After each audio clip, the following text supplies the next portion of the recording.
reason why we chose the year 1886 is because of everything that happened before, but also what's going to happen after. Life changed from the Industrial Revolution in 1848 all the way through really to the First World War. The Victorian era, the city itself, the booming Industrial Revolution, you're kind of on the cusp of the modern era. At the same time, you sort of have this like lingering sense of mysticism. We definitely drew from a lot of that stuff.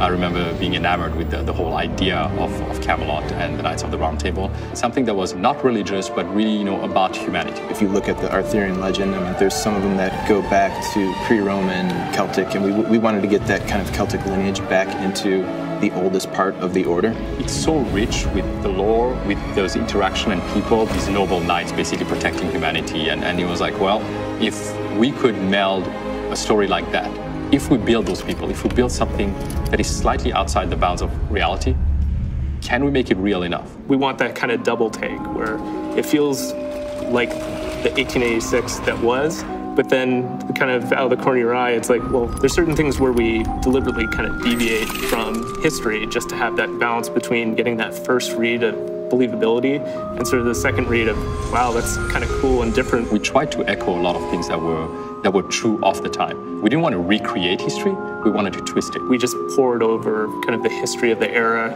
maps, the layout of London. Understanding the city, understanding really how it was laid out. We went to London with 20 people, location scouting and shooting extensive amounts of photos. If you hadn't been there, you have to go there to understand what life is like, what it feels like to walk in the streets, because a lot of it still exists. There's so much history. You can kind of see the layers of time and the layers of architecture built on top of each other, even at that time. We poured over period costumes and did photo shoots, not only capturing all the intricate details of the costumes, but also how people moved in them. A lot of European militaries at that time, they had these just a lot of craftsmanship, a lot of symbols and patches, and a lot of embroidery. The cording, the armored gorgets and bracers, like those are things we really spent a lot of time kind of pouring over reference, but then kind of inject all of our lore to kind of craft these specifically for these characters and for this order. When we started actually, melding this fiction and nonfiction, there was the need to make sure that we had some control over it. We early on had a lot of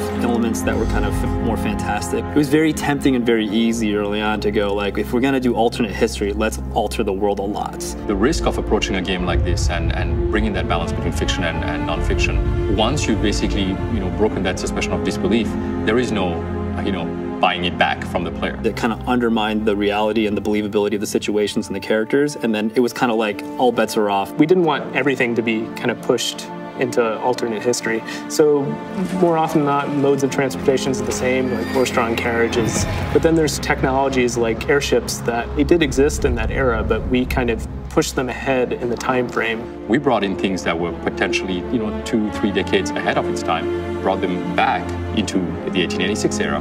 We were able to keep the overall kind of skyline of London, but then you see certain things like the mooring towers for the airships and the searchlights with them that give you this kind of layered, kind of alternate twist to the feeling of the world. And that's really the doctrine we followed throughout the game. It's asking the question of whether or not people today that live today could believe the fiction that we're adding into our history. That's something that sort of ties everything together to make it feel like an era that existed kind of out of place in time. What's so fascinating about history is that regardless of all the fiction we write, I don't think it's ever as mysterious as history has been. You can go back and read books about events that have happened in the past, and they're really never 100% true.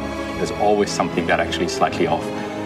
That gave us so much ammunition basically to build this IP and building the narrative and making this game feel like you're actually living through it. We wanted people to understand how it was to live in that world and to experience the differences in our history firsthand through the eyes of somebody who has seen that history as well.